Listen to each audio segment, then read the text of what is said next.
Okay, now that Canon has fully made the switch to the RF mount system, it does leave those of us with legacy glass up with an interesting question. And really, we're stuck with the situation because the RF glass, while it is an incredible system of glass, it is very, very expensive. And if you have a whole collection of EF glass like I do, I was forced to think about, do I need to upgrade my old EF glass to the new RF system? I think when it comes down to quality, while the RF glass is absolutely impeccable, you can still get some beautiful, amazing image quality from your EF glass. However, I think the big question comes down to autofocus.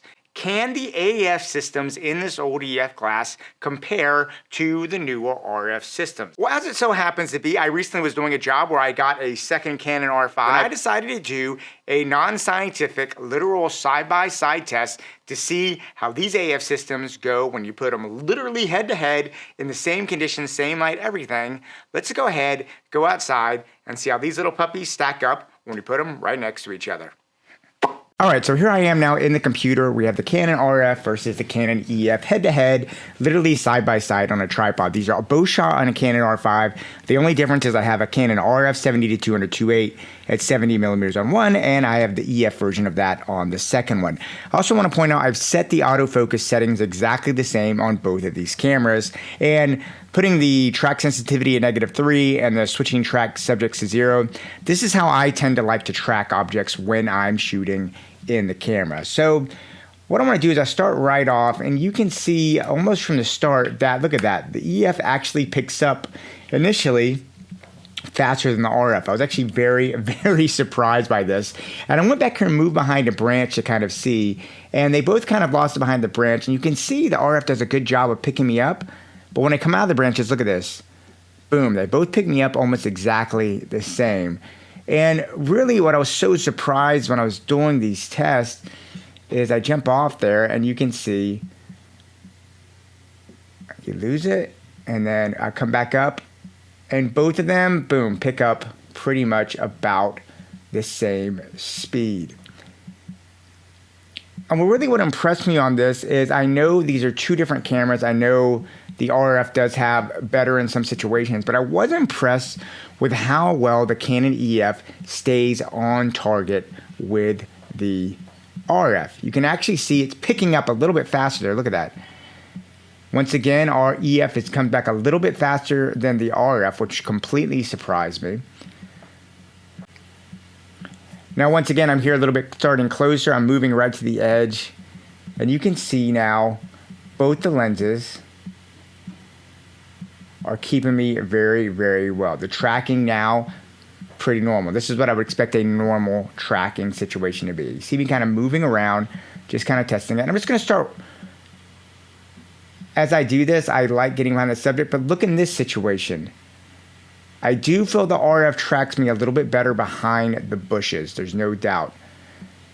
But once I come back out, I feel that you can see a very similar rate of capture once we come back. I can walk toward the camera. They do a very good job. When I pop back up, you see them hunting, and boom, they almost both come in, almost very close. It's really surprising to see how close they worked as far as reacquiring that capture there. I turn my head around to the back just so that it loses that eye focus, and when I turn back around, let's see how it does.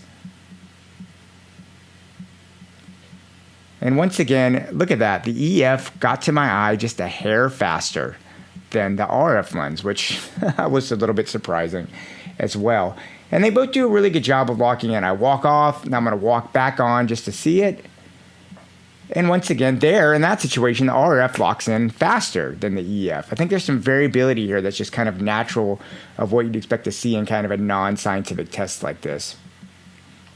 And then once again, they both pop in almost the exact same time yet again. Now, I did want to do one more test where I just walk away from the camera and just really see what happens when I get way far away, how the AF between the EF and the RFs do track. So that was very important. You can see they both kind of starting to lose the eye at this point because I'm so far away. But, you know, you can kind of see the EF. Look at that.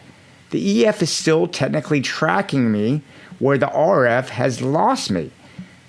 Very surprised at that. And even now in this situation, okay, now this is a complete mess right here. The EF, RF have lost me.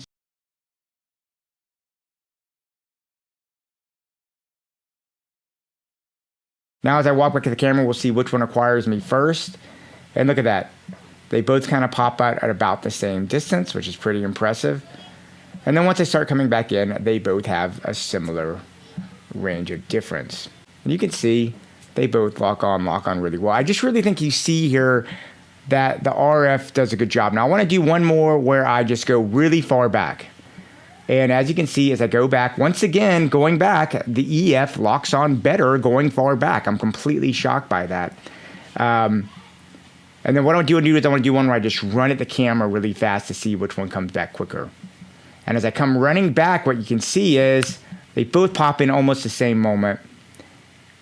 And we're good to go. And this really just shows me right here the power of these old EF lenses really have great autofocus capability if you're taking the Canon adapter. And I think this is kind of the proof in the pudding to see that. And I think it's really encouraging if you have older EF glass and you're worried about the RF sensibility, that it holds up really great compared to this RF lenses. All right, so there you go. I found these tests to be very enlightening. And I know this wasn't a scientific test of an RF versus an EF lens, but I'm okay with that because I don't shoot scientifically. I test the way I shoot. And I really like putting these two cameras up, set up in the ways that I would actually shoot and seeing how they go. And really my final verdict that I come down from it is if you have old EF glass, keep it. It is absolutely fantastic, and the good news is you're not going to see any drastic drop-off in the autofocus performance that I could see between the EF and the RF. I do think there are some times where the RF is going to be